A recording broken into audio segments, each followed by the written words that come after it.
وَلَقَدْ يَسَّرْنَا الْقُرْآنَ لِلذِّكْرِ فَهَلْ مِن مُّدَّكِرٍ الحمد للہ رب العالمین والصلاة والسلام علی سید الانبیاء والمرسلین اما بعد فاعوذ باللہ من الشیطان الرجیم بسم اللہ الرحمن الرحیم۔ قابل احترام آج سورہ ہود کی 18 نمبر آیت مبارکہ سے ہماری تلاوت کا آغاز ہے۔ ہم اس کے تعارف میں پڑھ آئے کہ سورہ ہود اپنے نزول کے اعتبار سے مکی سورہ مبارکہ ہے۔ 123 آیات مبارکہ اس کے اندر موجود ہیں، اور اللہ کے ایک نیک اور برگزیدہ نبی حضرت ہود علیہ السلام کے نام پر یہ سورہ مبارکہ ہے، اور یہ 3 سورتیں اکٹھی اللہ کے نبی کے ناموں پہ ہیں۔ اس سے پچھلی سورت کون سی تھی؟ سورہ یونس، وہ بھی اللہ کے نبی کے نام پہ، سورہ ہود بھی، اور اس کے بعد آنے والی سورہ مبارکہ ہے سورہ یوسف۔ یہ تینوں صورتیں مسلسل مکی سورہ مبارکہ ہیں۔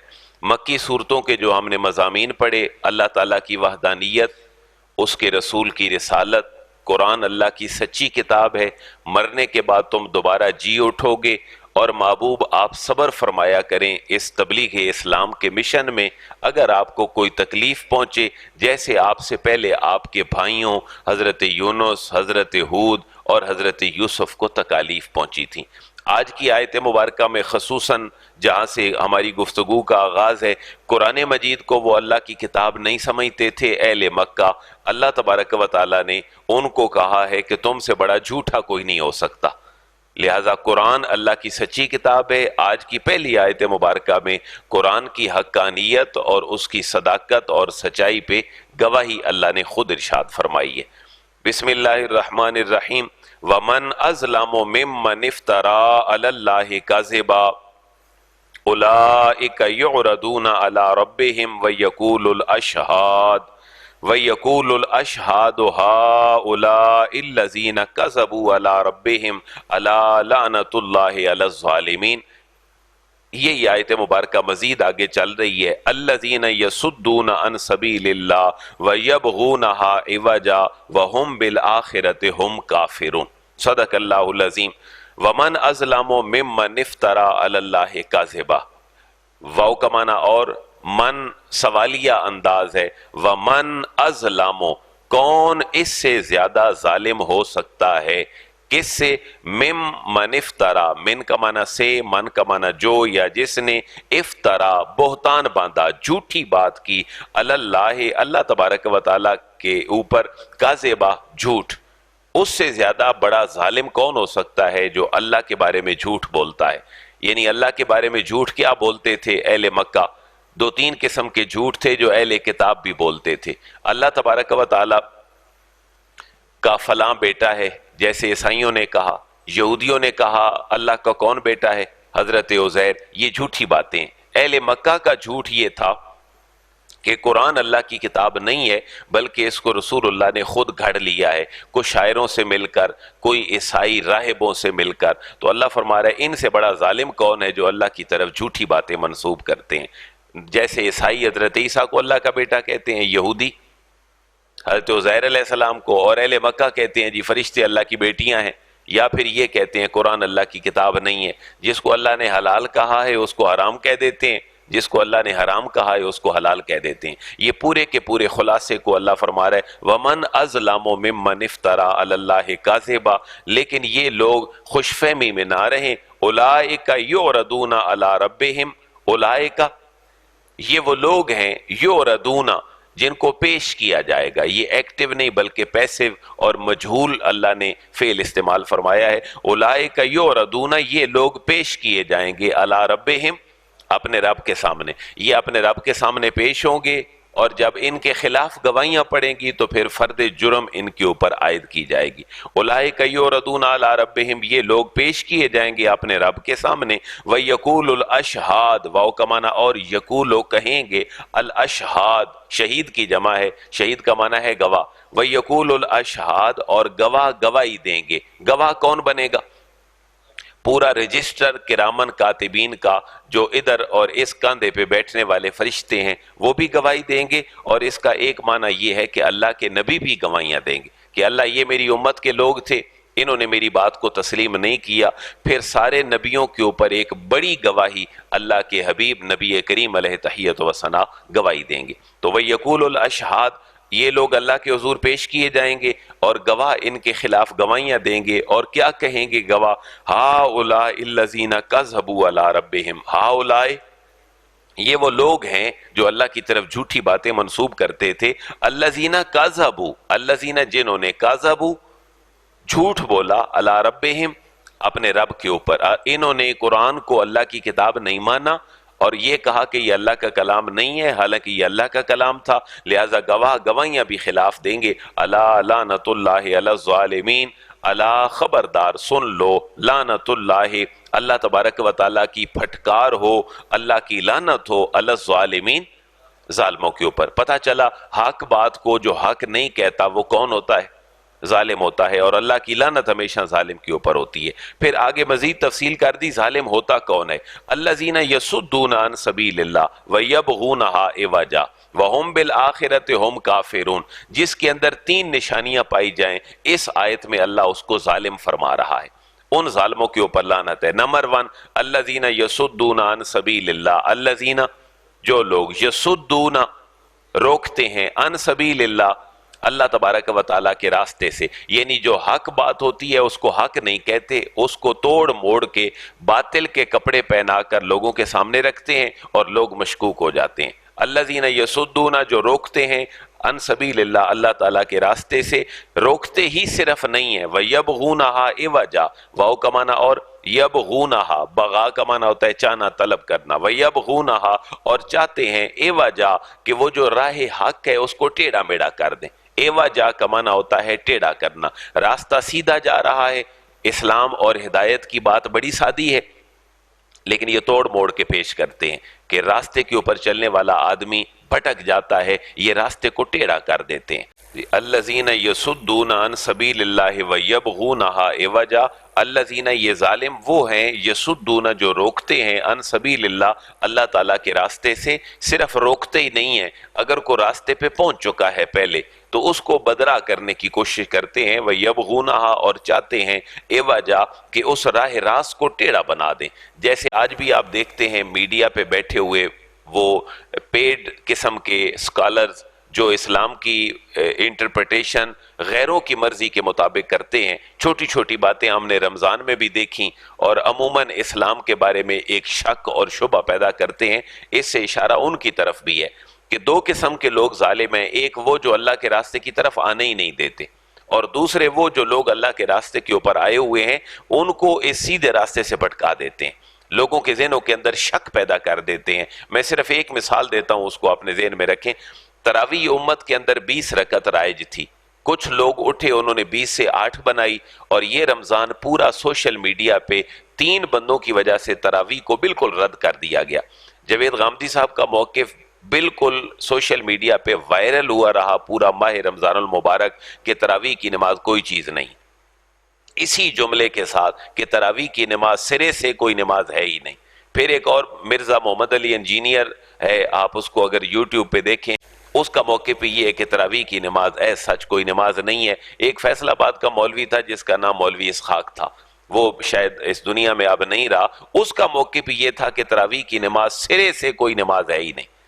اب امت کے اندر ایک چیز رائج ہے، صحابہ اللہ کے حبیب نے یہ نماز پڑھی ہے، صحابہ اکرام کا اس پہ تسلسل رہا، حضرت عمر فاروق نے اس کو قانونی حیثیت دے کر 20 رکعت تراویح پہ باقاعدہ امام معمور کیا۔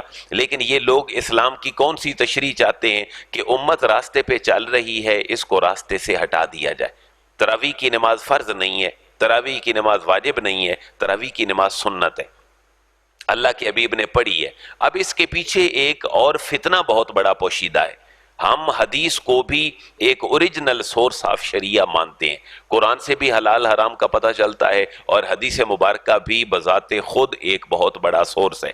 جو یہ کہہ رہا ہے تراویح کی نماز کوئی چیز نہیں ہے، وہ بیسیکلی تراویح کو تو فرنٹ پہ رکھ رہا ہے، اس کے پیچھے اس کے نزدیک اس کے ذہن میں ایک فتنہ ہے، وہ فتنہ یہ ہے کہ حدیث کی اپنی کوئی اہمیت نہیں ہے۔ جاوید احمد غامدی صاحب جو ہماری نوجوان نسل کو بہت متاثر کر رہے ہیں، پڑھا لکھا طبقہ ان سے متاثر ہے، ان کا بھی موقف یہ ہے کہ حدیث اگر ہے قابل حجت اور دلیل بننے کے لائق وہ صرف حدیث متواتر ہے اور خبر واحد نہیں ہے، اور ان کے نزدیک حدیث متواتر لاکھوں حدیثوں میں صرف ایک حدیث مبارکہ ہے، اور وہ حدیث مبارکہ یہ ہے، اللہ کے نبی نے فرمایا جس نے میری طرف کوئی ایسی بات منسوب کی جو میں نے نہیں کہی اس کا ٹھکانہ جہنم ہے۔ وہ کہتے ہیں صرف یہی حدیث ٹھیک ہے، اس کے علاوہ کوئی حدیث ٹھیک نہیں ہے۔ فقہ حنفی، فقہ شافی، فقہ مالکی، ہماری ساری فقہ جس بیس پہ کھڑی ہے ان کے نزدیک اس فقہ کی کوئی اہمیت نہیں ہے۔ اب یہ باتیں لوگوں کو بڑی اپیل کرتی ہیں جو پڑھا لکھا دین سے بیزار طبقہ ہے،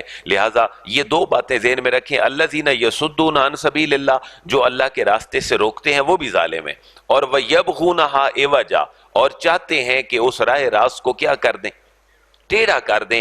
یہ ٹیڑھا یقیناً اسلام کی غلط تشریح اور اسلام کی غلط تعبیر ہے۔ میں نے تین باتیں تین بندوں کی آپ کے سامنے رکھ دی ہیں، باقی دنیا میں ساری چیزیں چل رہی ہیں۔ وَهُمْ بِالْآخِرَةِ هُمْ کافرون، واو کا معنی اور ہم، یہ بالآخرت، آخرت کے حوالے سے ان کا موقف ہے کہ ہم کافرون، یہ آخرت کے منکر ہیں، آخرت کو بھلا بیٹھے ہیں اور آخرت کے اوپر یہ اپنا موقف وہ نہیں رکھتے جو اللہ چاہتا ہے، لہذا یہ ظالم لوگ ہیں۔ اب اگلی آیت میں اللہ فرما رہا ہے اگر میں چاہتا تو ان ظالموں کا انجام میں نمرود کی طرح بھی کر سکتا تھا کہ چھوٹا سا مچھر ان کی ناک میں چلا جاتا، ان کی تباہی اور بربادی کا وہ سبب بن جاتا۔ میں ان کا انجام فرعون کی طرح بھی کر سکتا تھا کہ میں ان کو پانی میں لے جاتا، یہ غرق ہو جاتے۔ یہ اللہ فرما رہا ہے یہ مجھے عاجز نہیں کر سکتے، لیکن میں نے ان کو ڈھیل دی ہوئی ہے تاکہ میرے جو بندے جن کے سامنے یہ الٹا کر کے راستہ اور حق پیش کرتے ہیں، شاید ان کی صلاحیتوں کا بھی تو امتحان ہے کہ ان کی باتوں میں آتے ہیں یا اللہ رسول کی بات کو مانتے ہیں۔ اولئک لم یکونوا معجزین فی الارض وما کان لهم من دون اللہ من اولیاء یضاعف لهم العذاب ما كانوا يستطيعون السمع وما كانوا يبصرون۔ مفہوم میں نے عرض کر دیا ہے، آپ ترجمہ فرمائیں۔ اولئک، یہ وہ لوگ ہیں لم یکونوا، لم کا معنی نہیں، یکونو نہیں ہے یا نہیں کر سکتے، معجزین عاجز، یہ عاجز کرنے والے نہیں ہیں اللہ کو، فی الارض زمین میں، یہ اللہ کو عاجز نہیں کر سکتے۔ اللہ کو عاجز کوئی نہیں کر سکا، نہ نمرود کر سکا، نہ فرعون کر سکا، نہ وقت کے بڑے بڑے پہلوان کر سکے۔ وما کان لہم من دون اللہ من اولیاء، واو کا معنی اور، ما نہیں، کانا ہے، لہم ان کے لیے، من دون اللہ اللہ تعالیٰ کے سوا، من اولیاء کوئی مددگار، اللہ کے علاوہ ان کا کوئی مددگار بھی نہیں ہے۔ لیکن اگر ان کو کھلی چھٹی مل رہی ہے تو اللہ دونوں بندوں کا امتحان لینا چاہتا ہے، جو حق کو باطل میں لپیٹ کر لوگوں کے سامنے رکھ رہا ہے اس کا بھی امتحان ہے، اور جو سن رہا ہے وہ باطل کیوں سمجھ رہا ہے حق کو، اس کا بھی امتحان ہے۔ لیکن ٹھہر جائیں، قیامت آنے والی ہے، یضاعف لہم العذاب، یضاعف دگنا کر دیا جائے گا، ڈبل کر دیا جائے گا، لہم ان کے لیے، العذاب عذاب۔ دنیا میں وہ لوگوں کو گمراہ کرتے تھے، یہ ان کا دوہرا گناہ تھا، خود بھی گمراہ تھے، گمراہ کرتے بھی تھے، لہذا گناہ ڈبل تھا تو اس کی سزا بھی۔ اس لیے ہمیں بڑا اویئر رہنا چاہیے کہ ہم اگر نیکی نہیں پھیلا سکتے تو ہمیں شر بھی نہیں پھیلانا چاہیے، کیونکہ جو شر پھیلاتا ہے اس کا ڈبل گناہ ہے، ایک خود شر کرتا ہے اور دوسرا لوگوں کو شر کی طرف لاتا ہے۔ اور ہم نماز کی طرف اگر چلتے ہوئے آ رہے ہیں تو یہ نیکی بھی ہے اور نیکی کا پھیلانا بھی ہے، لوگ دیکھیں گے اللہ کے گھر کی طرف جا رہے ہیں تو دونوں کام مل جائیں گے۔ اس لیے کہا جو مسجد میں جماعت کے ساتھ نماز پڑھتا ہے اس کو 27 گنے ثواب ملتا ہے، کیونکہ وہ لوگوں کے لیے اسلام کی تبلیغ کا سبب بھی بن رہا ہے۔ ما کانوا یستطیعون السمع وما کانوا یبصرون، ما کانوا یستطیعون السمع، وہ آواز حق جو ہے وہ سن سکتے تھے لیکن وہ انہوں نے نہیں سنا، وما کانوا یبصرون، اور وہ نہ نور حق دیکھ نہیں پا رہے تھے، حالانکہ اللہ نے حق کے نور کو بڑا واضح کر دیا تھا۔ تو یستطیعون السمع، نیکی کا سننا اور نیکی کا دیکھنا، یہ دونوں اللہ کی نعمتیں ہیں، لیکن یہ دونوں چیزوں سے محروم رہے۔ اولئک الذین خسروا انفسهم وضل عنهم ما كانوا یفترون، یہ پچھلے جملے کی تشریح ہے۔ اولئک، یہی وہ لوگ ہیں، الذین، جنہوں نے خسروا، خسارہ اٹھایا، نقصان اٹھایا اور نقصان پہنچایا، انفسهم، اپنے آپ کو جنہوں نے نقصان پہنچایا۔ پتہ چلا جو راہ حق سے بھٹکتا ہے وہ اللہ کو کوئی نقصان نہیں پہنچاتا، اس کے رسول کو کوئی نقصان نہیں پہنچاتا، وہ اپنے آپ کو نقصان پہنچاتا ہے۔ وَدَلَّ عَنْهُمْ مَا كَانُوا يَفْتَرُونَ، واو کا معنی اور، دلہ گم ہو گئیں، گمراہ ہو گئیں انہم ان سے ما کانوا یفترون وہ باتیں جو وہ تراشا کرتے تھے. جب قیامت آئے گی تو یہ سراسر خسارے میں ہوں گے اور ان کی باتیں ساری کی ساری ان سے دور ہو جائیں گی، ان کو فائدہ نہیں دیں گی، لیکن حق بات ان کو قیامت والے دن بھی فائدہ دے گی. لا جرم انہم فی الآخرۃ هم الاخسرون. لا جرم یہ نفی جمع ہے. ہم نے جو میتھ کا اصول بھی پڑھا تھا کہ جمع منفی منفی منفی منفی جمع. لا کا معنی ہے نہیں، جارما کا معنی بھی ہے نہیں. لا جارما منفی منفی جمع. یقیناً ویریلی کوئی شک نہیں، انہم فی الآخرت انہم یہ وہ لوگ ہیں فی الآخرت جو آخرت میں ہوں گے ہم الاخسرون خسارہ پانے والے. لیکن یہاں جو لفظ ہے اس پہ غور کریں، یہ خاسرون نہیں ہے بلکہ اخسرون. خاسر کا معنی ہے تھوڑا خسارہ اٹھانے والا، اخسرون کا معنی ہے بہت زیادہ خسارہ اٹھانے والا. دیکھیں جی ہم تو جاننے والے ہیں تھوڑے سے علم کو، کہیں کہیں بندہ جانتا ہے، لیکن اللہ کون ہے؟ عالم، بہت زیادہ جاننے والا. اسی طرح ایک ہوتا ہے فضیلت والا بندہ، ایک ہوتا ہے افضل جو بہت زیادہ فضیلت والا ہو. تو یہاں خاسر نہیں ہے بلکہ لفظ کیا ہے؟ اخسرون. جو لوگ آخرت میں سب سے زیادہ نقصان اٹھانے والے ہیں ہم الاخسرون، یہ سب سے زیادہ نقصان اٹھانے والے ہیں. دنیا کا نقصان تو پورا ہو جاتا ہے لیکن آخرت کا جو نقصان ہے وہ کبھی بھی پورا نہیں ہو سکتا. اب قرآن کا ایک اسلوب ہے، موازنہ کرتا ہے قرآن. یہ پیچھے آخرت کے منکروں کی بات ہو گئی، اب اللہ ایک آیت میں آخرت پہ ایمان رکھنے والوں کی بات فرما رہا ہے. ان الذین آمنوا وعملوا الصالحات واخبتوا الی ربہم اولئک اصحاب الجنہ ہم فیہا خالدون. اب ترجمہ آپ نے کرنا ہے. ان بے شک، الذین جو لوگ، آمنو ایمان لائے، وعملوا اور عمل کیے، الصالحات نیک، بے شک وہ لوگ جو ایمان لائے اور اعمال صالح کیے. یہاں یہ بھی رکھیں ایمان کے بغیر اعمال صالح کبھی بھی اعمال صالح نہیں بنتا. اسی لیے پچھلی آیات میں ہم نے پڑھا کہ کافر اگر کوئی عمل کرتا ہے اس کو دنیا میں کہیں نہ کہیں اس کو ریوارڈ مل جاتا ہے. وہ ریوارڈ ضروری نہیں ہے کہ اس کو فائدہ دے، ممکن ہے صرف اس کا نام ہی چل پڑے تب بھی اس کا دنیا میں نام چل گیا، لیکن پھر آخرت میں اس کا حصہ نہیں ہے. آخرت میں حصہ ایمان والوں کا ہے جو اللہ رسول کی بات کو مانتے ہیں اور اللہ رسول پہ ایمان رکھتے ہیں. ان الذین آمنوا بے شک وہ لوگ جو ایمان لائے، وعملوا الصالحات اور نیک اعمال کیے، واخبتوا اور عجز و نیاز سے جھکے رہے، وَأَخْبَتُوا اور عجز سے نیاز سے عاجزی سے جھکے رہے، اِلَىٰ رَبِّهِمْ اپنے رب کے حضور. اولئک اصحاب الجنہ اولئک یہی لوگ ہیں اصحاب الجنہ جو جنت والے لوگ ہیں. اصحاب کا معنی ہوتا ہے والا، اصحاب الجنہ یہی وہ لوگ ہیں جو جنت والے ہیں. پتہ چلا خود بھی جنت میں جائیں گے اور اپنے ساتھ اور لوگوں کو بھی جنت میں لے کے جائیں گے. کیونکہ بہت سارے حصے ہیں. حافظ قرآن شفاعت کرے گا. ایک بچہ جو مکمل جنم نہیں لے سکا، کچا بچہ دنیا سے چلا گیا، وہ اپنی ماں کو بھی جنت میں لے کے جائے گا، اپنے باپ کو بھی جنت میں لے کے جائے گا. بلکہ حدیث کا مفہوم یہ ہے کہ جس ناڑو سے وہ خوراک پاتا تھا اس ناڑو کے ساتھ کھینچ کے اپنی ماں اور اپنے باپ کو جنت میں لے کے جائے گا. اسی طرح اللہ کے حبیب شفاعت فرمائیں گے، قرآن مجید شفاعت کرے گا. حضرت عثمان غنی کے بارے میں الگ سے الفاظ ہیں کہ حضرت عثمان غنی 70,000 لوگوں کی شفاعت کریں گے، صحابہ کرام شفاعت کریں گے، اور کبیرہ گناہ کرنے والوں کی شفاعت ہوگی، صغیرہ تو اللہ ویسے ہی معاف فرما دیتا ہے. تو یہ بڑا پیارا ترجمہ ہے اس کا کہ بے شک وہ لوگ جو ایمان لائے، اعمال صالح کیے، اللہ کی بارگاہ میں جھکے رہے، اولئک اصحاب الجنہ یہ کون لوگ ہیں؟ جنت والے لوگ ہیں. صرف خود جنت ہی نہیں ہے بلکہ جنت والے ہیں. تو گھر والا جو ہوتا ہے وہ جس کو چاہے اپنے گھر میں آنے کی اجازت دے دے، جس کو چاہے وہ رد کر دے. تو بہت سارے لوگ شفاعت کریں گے. قرآن بھی انہی شفاعت کرنے والوں میں سے ایک شفیع ہے. اور ہم فیہا خالدون، یہ نہیں ہوگا کہ 15 منٹ 20 منٹ سال 2 سال 50 سال کا ان کو آنرشپ ملے اور اس کے بعد کہا جائے کہ اب تم فارغ ہو گئے ہو. نہیں، ہم فیہا خالدون یہ ہمیشہ ہمیشہ اس میں رہیں گے. مثل الفریقین کالعمی والاصم والبصیر والسمیع هل یستویان مثلا افلا تذکرون. اب قرآن نے ان دونوں تجزیوں پہ اپنا تجزیہ بیان کر دیا. پہلے آخرت کے منکر، حق سے دور کرنے والے لوگوں کا تذکرہ تھا، پھر ایمان والوں کا. اب اللہ نے ان دونوں مثالوں کا کمپیریٹیولی ایک صدارتی خطبے کے طور پر ایک جملہ ارشاد فرمایا. مثل الفریقین، مثل مثال، الفریقین دو گروہوں کی. اچھا یہ جملہ عموماً غلط ہے جو ہمارے اینکرز بھی کچھ بولتے ہیں دونوں فریقین، حالانکہ فریقین کا معنی ہی کتنے فریق ہیں؟ دو. تو دونوں فریقین یہ ترجمہ ٹھیک نہیں ہے. مثل الفریقین، فریقین کی مثال، یا پھر کہیں کہ دونوں کی مثال. کن دونوں کی؟ ایمان والوں کی بھی اور اس سے پہلے جو آخرت کے منکر ہیں، ان دونوں کی مثال کیسے ہے؟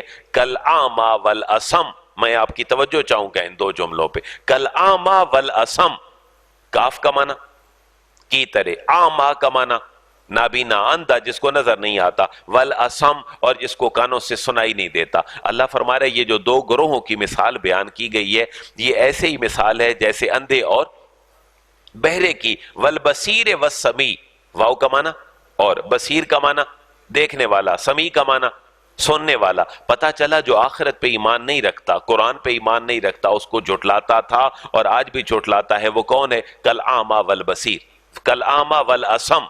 اعمیٰ نابینا اور اسم بہرا، یعنی وہ دونوں کیفیتیں رکھتا ہے. لیکن جو ایمان اور عمل صالح کرتا ہے وہ کون ہے؟ البصیر دیکھنے والا ہے، السمیع سننے والا ہے. تو اللہ نے بڑی پیاری مثال فرما دی، جو راہ حق سے دور ہوتا ہے وہ اندھا بھی ہے، بہرا بھی ہے. جو راہ حق پہ چلتا ہے وہ دیکھنے والا بھی ہے اور سننے والا بھی ہے. ایک اور بات کی طرف میں آپ کی توجہ چاہتا ہوں. عموماً لوگ کہتے ہیں، ویسے یہ بات طویل ہے، اس کو مزید اس پہ کو گفتگو کرنے کے لیے وقت درکار ہے کہ جی حضور داتا گنج بخش علی اجویری کو آپ داتا کیوں کہتے ہیں؟ داتا تو اللہ کا نام ہے.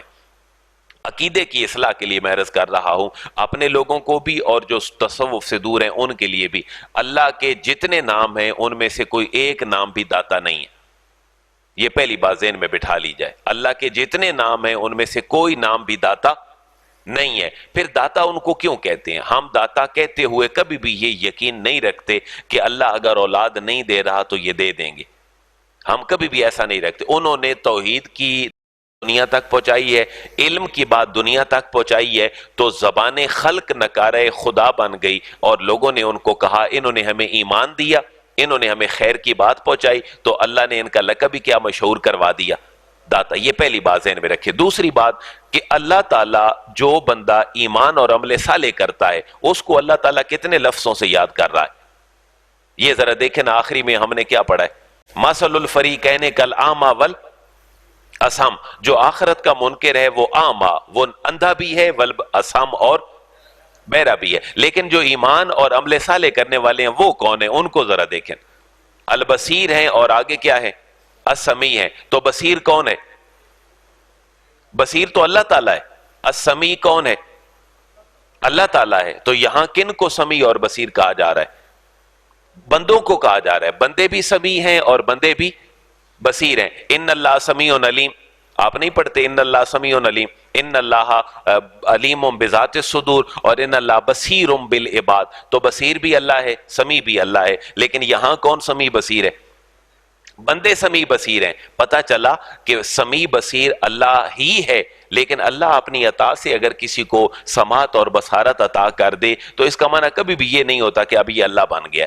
ورنہ قرآن میں اللہ سمیع ہے، قرآن میں اللہ بصیر ہے، اور یہاں پر بندے بھی سمیع ہیں اور بندے بھی بصیر ہیں. اللہ تعالیٰ نے اپنی ذات کے لیے قرآن میں فرمایا ہے رؤوف بالعباد، لیکن اللہ نے اپنے حبیب کے لیے بھی فرمایا ہے رؤوف بالعباد. تو اس کا معنی یہ کبھی بھی نہیں ہے کہ اب شرک ہو گیا. شرک پھر کب ہوا؟ جب اس کی نیت ہوگی، جب وہ یہ سمجھے گا کہ داتا گنج بخش علی اجویری لوگوں سے لڑ کے لوگوں کو اللہ سے لڑ کر لوگوں کو اولادیں دیتے ہیں یا بچے دیتے ہیں اور اللہ کی مرضی کے خلاف لوگوں کی مدد کرتے ہیں. تو ایسا کبھی بھی نہیں ہے. اہل سنت کا عقیدہ ہے ساری مدد کون کرتا ہے؟ اللہ تبارک و تعالیٰ. ان لوگوں کو اللہ نے اپنی عطا سے جو دیا ہے وہ دیا ہے، پھر ان کی دعائیں مقبول ہوتی ہیں. یہ جس جگہ پہ بیٹھتے ہوتے ہیں وہ جگہ بڑی متبرک ہو جاتی ہے. اس لیے سجدہ عبادت کے لیے بھی صرف کس کو ہے؟ اللہ کو ہے. اور تعظیمی سجدہ بھی صرف کس کو ہے؟ اللہ کو ہے. کسی صاحب دربار کے لیے نہ تو عبادت والا سجدہ جائز ہے اور نہ ہی تعظیم والا سجدہ جائز ہے. سجدہ صرف اللہ کی ذات کو روا ہے. باقی ان کی چوکھٹ پہ جا کر کوئی بوسہ دے یا کوئی اپنے دل سے جا کر وہاں پر رو کر اللہ سے دعا کرے، اس کے دل میں کبھی بھی یہ نہیں ہوتا کہ میں یہاں پر یہ کام کرنے لگا ہوں. کچھ باتیں ایسی ہو گئیں جو روایات غلط طور پر معاشرے میں چل پڑیں. میں اس کی ایک مثال دیتا ہوں. مزاروں پہ اور مساجد میں پہلے روشنی کا انتظام نہیں ہوتا تھا. بجلی کب آئی جی؟ یہ کو 500 سالہ تاریخ تو نہیں ہے کہ بجلی آ گئی، لیکن اس سے پہلے یہ ہوتا تھا عموماً مساجد میں اور بزرگوں کی درگاہوں پر لوگ قرآن پڑھتے تھے یا نہیں؟ ان کو روشنی کہاں سے ملتی تھی؟ دیے جلاتے تھے. لیکن اب دیے جلانے کو باقاعدہ ہم نے عبادت سمجھ لیا کہ دیا جلانا ہی عبادت ہے. اب دیے بڑی بڑی سوفسٹیکیٹڈ جگہوں کے ساتھ بھی دیے جل رہے ہوتے ہیں، لیکن دیوں کا جو کنسیپٹ تھا وہ تھا کہ یہاں پر ہم نے کیا دینا ہے؟ روشنی دینی ہے. تو آج اگر کوئی دیا جلانا چاہتا ہے تو وہ دیا کیا جلائے؟ بھائی اے سی چلتے ہیں بڑی بڑی مساجد میں، داتا گنج بخش علی اجویری کی مسجد میں بھی لوگ اعتکاف بیٹھتے ہیں، تو اس نے ضروری ہے کہ وہاں پر کالک ہی وہاں پر ملنی ہے، وہاں پر وہ بجلی کا بل پے کر دے، وہ دیا جلانے کے مترادف ہوگا. تو باتیں جو اوریجنل اپنی اصل شکل میں ہیں ان کو ان چیزوں میں آگے لے کے چلنا چاہیے. دیا جلانا بذات خود عبادت نہیں ہے، اس چیز کو اپنے ذہن میں رکھیں. دیا جلانا بذات خود کوئی عبادت نہیں ہے، بلکہ لوگ جو عبادت کرتے تھے قرآن پڑھنے کی، تلاوت کرنے کی، ذکر کرنے کی، اس کو روشنی فراہم کرنے کے لیے دیا جلا دیا جاتا تھا. اب دیے کی اعلیٰ شکل آ گئی تو دیا جلانے کو عبادت نہ سمجھا جائے، بلکہ جو عبادت ہے اس کو عبادت سمجھا جائے، پھر آگے کہیں پر اختلاف پیدا نہیں ہوگا. میں اس لیے یہ بات عرض کر دی کہ تشدد ختم ہو جائے، اپنے بھی بات کو سمجھ جائیں، جو دور ہیں وہ بھی بات کو سمجھ جائیں کہ سمیع بصیر صرف کون ہے؟ اللہ ہے. لیکن جس کو اللہ ایمان کی توفیق دے دے وہ بھی سمیع بصیر ہو جاتا ہے، لیکن وہ اللہ کی عطا سے ہوتا ہے، بذات خود نہیں ہوتا. اب کنکلوژن کیا ہے کہ سمیع کس کی صفت ہے؟ اللہ کی. بصیر کس کی صفت ہے؟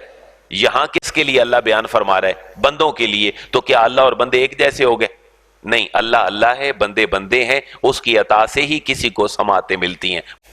مثل الفریقین، ان دونوں کی مثال جن کو اللہ نے ذکر کیا ہے، ان کی مثال کلاما والاسم، اندھے اور بہرے کی سی ہے، والبصیر والسمیع، اور دیکھنے والے کی اور سننے والے کی ہے. هل یستویان مثلا، اب اللہ ہم سے فیصلہ مانگ رہا ہے. هل یستویان مثلا، حل کا معنی کیا؟ یستویان، کیا دونوں مساوی ہو سکتے ہیں؟ دونوں برابر ہو سکتے ہیں؟ مسئلہ اپنی حالت کے اعتبار سے اللہ فرما رہا ہے جو آخرت پہ ایمان رکھتا ہے، اللہ رسول کو مانتا ہے، وہ سمیع بصیر ہے. جو نہیں مانتا وہ اعمیٰ اور اصم ہے. اللہ فرما رہا ہے تم فیصلہ دے دو. هل یستویان مثلا، کیا یہ دونوں برابر ہو سکتے ہیں؟ جب برابر نہیں ہو سکتے تو اللہ فرما رہا ہے عقل کو ہاتھ مارو. افلا تذکرون، کیا تم اس مثال میں بھی غور نہیں کرتے ہو؟ پھر بھی میرے اوپر ایمان نہیں لاتے ہو، میرے نبی کی ذات کے اوپر ایمان نہیں لاتے ہو. یہاں تک الحمدللہ ہماری 24 آیات مبارکہ ہو گئیں. آگے ہمارا ایک موضوع شروع ہو رہا ہے حضرت نوح علیہ السلام کا. یہ آیات مبارکہ کا پورا سیٹ حضرت نوح علیہ السلام کے ذکر خیر پہ مشتمل ہے. ہم کوشش کریں گے اس کو 2 سیشن میں ہم کمپلیٹ کر لیں تاکہ بات سمجھ آ جائے کہ اللہ حضرت نوح کے واقعے کو کیوں ذکر فرما رہا ہے. حضرت نوح علیہ السلام کا نام قرآن مجید میں 43 ٹائم ریپیٹ ہوا ہے. کتنی دفعہ؟ 43 دفعہ. اور ہر جگہ پہ اللہ نے حضرت نوح کے ذکر کو ایک نیا رنگ دے کر لوگوں کے سامنے رکھا ہے. نوح کا معنی ہم پہلے پڑھ آئے ہیں. نوح کا معنی ہے نوحہ کرنے والا، چیخ و پکار کرنے والا، اللہ کی بارگاہ میں گڑ گڑانے والا. کیوں کہ اپنی امت کو اسلام کی طرف بلاتے تھے، نہیں آتے تھے. چند لوگ دائرہ اسلام میں داخل ہوئے. جو کشتی میں سوار تھے وہ کتنے تھے؟ 80. 40 مرد 40 عورتیں. تو 950 سال آپ کی تبلیغی عمر ہے. تو بندے کتنے آئے؟ 80. تو اب 80 کو اگر 950 پہ تقسیم کریں تو پر ڈے کی ریشو کیا نکلتی ہے؟ اس کے بعد بھی اگر اللہ کا بندہ روئے نہیں تو پھر حضرت نوح کا لقب بھی کیا مشہور ہو گیا؟ نوح. تو یہ انشاءاللہ ہم کل پورا واقعہ پڑھیں گے. اور حضرت نوح علیہ السلام کا ذکر اللہ نے اس جگہ پر 24-25 آیات میں کیوں کیا ہے، ہم انشاءاللہ اس کے معاملات بھی دیکھیں گے. اللہ ہمیں انبیاء کے مشن کے ساتھ وابستہ ہونے کی توفیق نصیب فرمائے. وما علیہ الا البلاغ.